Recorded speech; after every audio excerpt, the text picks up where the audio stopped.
বিহালীৰ ৰাংচালী সোণাৰী মায়ামাৰা সমাজৰ উদ্যোগত শ্ৰীমদ ভাগৱত পাঠো ব্যাখ্যানাচনৰ লগতে ভাওনা প্ৰদৰ্শনৰ অনুষ্ঠান অনুষ্ঠিত। বিহালীৰ ৰাংচালী সোণাৰী মায়ামাৰা সমাজৰ উদ্যোগত ভাগৱত পাঠো ব্যাখ্যানানুষ্ঠানৰ লগতে ভাওনা প্ৰদৰ্শন অনুষ্ঠানটি আজি 12 তাৰিখৰ পৰা 15 মাৰ্চলৈ অনুষ্ঠিত হ'ব। আজি এই অনুষ্ঠানৰ প্ৰথম দিনৰ প্ৰথম কাৰ্যসূচী অনুষ্ঠানটো উন্মোচন, পৰৱৰ্তী কাৰ্যসূচী হিচাপে ধৰ্মধ্বজা উত্তোলন, শ্ৰদ্ধাঞ্জলি জ্ঞাপন, ধৰ্মীয় শোভাযাত্ৰা আৰু ভাগৱত পাঠো ব্যাখ্যানুষ্ঠানেৰে আজিৰ অনুষ্ঠান সামৰণি পৰিব। শোভাযাত্ৰা আৰম্ভ হ'ব। বৰ্তমান কেইবাটাও কাৰ্যসূচী আৰম্ভ হ'ল। সভাপতি দায়িত্বত আছে, কি জনাব? হয়, ইতিমধ্যে আমাৰ কাৰ্যসূচী কেইবাটাও হৈ গৈছে। আমাৰ পঞ্চম কাৰ্যসূচী আজি ভাগৱত শোভাযাত্ৰা আৰম্ভ হ'ব। খন্তেক সময়ৰ পিছতে বাৰেবৰণীয়া সাংস্কৃতিক শোভাযাত্ৰা আমাৰ দুইটা দল আমাৰ বেলেগ জাতি জনজাতিৰ পৰা আহিছে।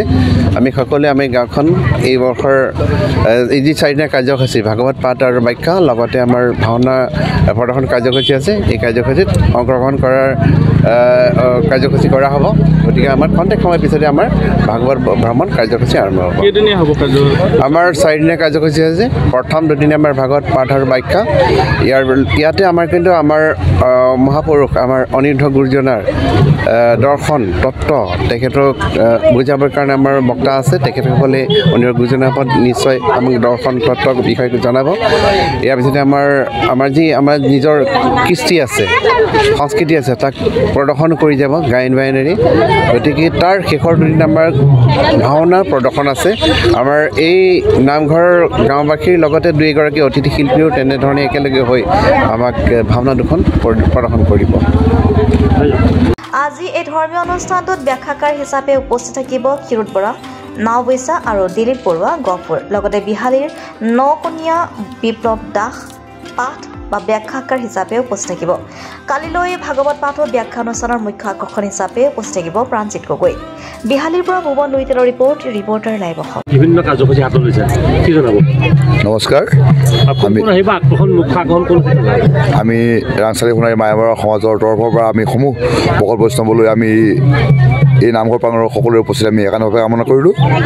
আমাৰ যি 4 দিনীয়া কাৰ্যসূচী শ্ৰীমদ ভাগৱত পাঠো ব্যাখ্যা লগতে ভাওনা প্ৰদৰ্শন আমি ৰাইজৰ যথেষ্ট সঁহাৰি পাইছোঁ। আমাৰ এই ভাগৱত পাঠৰ কাৰণে আমি আমন্ত্ৰণ কৰি অনা সুদূৰ নাওবৈচাৰ ক্ষীৰোদ বৰা বাপ, আমাৰ যোৰহাটৰ প্ৰাণজিৎ গগৈ, আমাৰ এই অঞ্চলৰে কাৰ্তিক দাস, জয়ন্ত বৰা, বিপ্লৱ দাস, দিলীপ বৰুৱা আদি ব্যক্তিয়ে আমাৰ ভাগৱত পাঠ আৰু শ্ৰৱণ আমাক কৰাব। আমি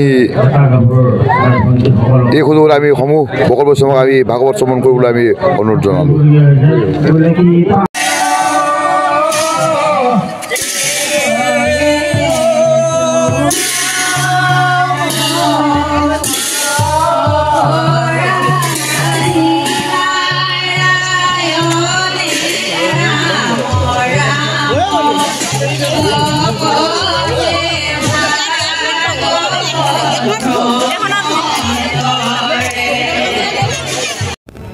ৰিপৰ্টাৰ লাইভ।